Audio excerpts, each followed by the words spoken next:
Have you heard of the Simpsons Season 1 lost episode? No one who was working on the show at the time likes to talk about it. From what has been pieced together, the lost episode was written entirely by Matt Groening. During production of the first season, Matt started to act strangely. He was very quiet, seemed nervous and morbid. The episode was titled Dead Bart. At a fan event, I managed to follow him after he spoke to the crowd, and eventually had a chance to talk to him alone. He didn't seem upset that I had followed him, probably expected a typical encounter with an obsessive fan. When I mentioned the lost episode though, all color drained from his face and he started trembling. When I asked him if he could tell me any details, he sounded like he was on the verge of tears.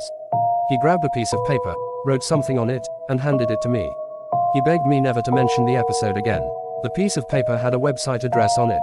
I entered the address into my browser, and I came to a site that was completely black, except for a line of yellow text, a download link.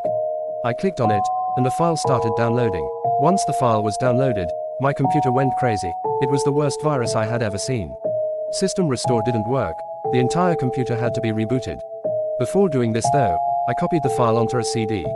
I tried to open it on my now empty computer, and as I suspected, there was an episode of The Simpsons on it. The episode started off like any other episode, but had very poor quality animation. The first act was fairly normal, but the way the characters acted was a little off. Homer seemed angrier, Marge seemed depressed, Lisa seemed anxious, Bart seemed to have genuine anger and hatred for his parents. The episode was about the Simpsons going on a plane trip. Near the end of the first act, the plane was taking off. Bart was fooling around, as you'd expect. However, as the plane was about 50 feet off the ground, Bart broke a window on the plane and was sucked out. The picture of Bart's corpse was barely recognizable.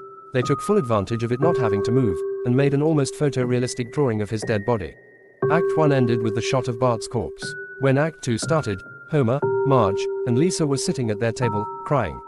The crying went on and on, it got more pained, and sounded more realistic. The animation started to decay even more as they cried, and you could hear murmuring in the background. This crying went on for all of Act 2. Act 3 opened with a title card saying 1 year had passed.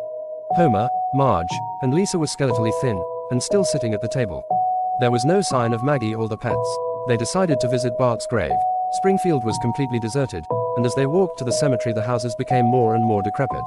They all looked abandoned. When they got to the grave, Bart's body was just lying in front of his tombstone, looking just like it did at the end of Act 1.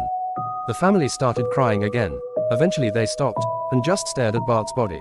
The camera zoomed in on Homer's face. According to summaries, Homer tells a joke at this part, but it isn't audible in the version I saw. You can't tell what Homer is saying. The view zoomed out as the episode came to a close. The tombstones in the background had the names of every Simpsons guest star on them. Some that no one had heard of in 1989, some that haven't been on the show yet. All of them had death dates on them. For guests who died since, like Michael Jackson and George Harrison, the dates were when they would die. You can try to use the tombstones to predict the death of living Simpsons guest stars, but there's something odd about most of the ones who haven't died yet. All of the deaths are listed as the same date.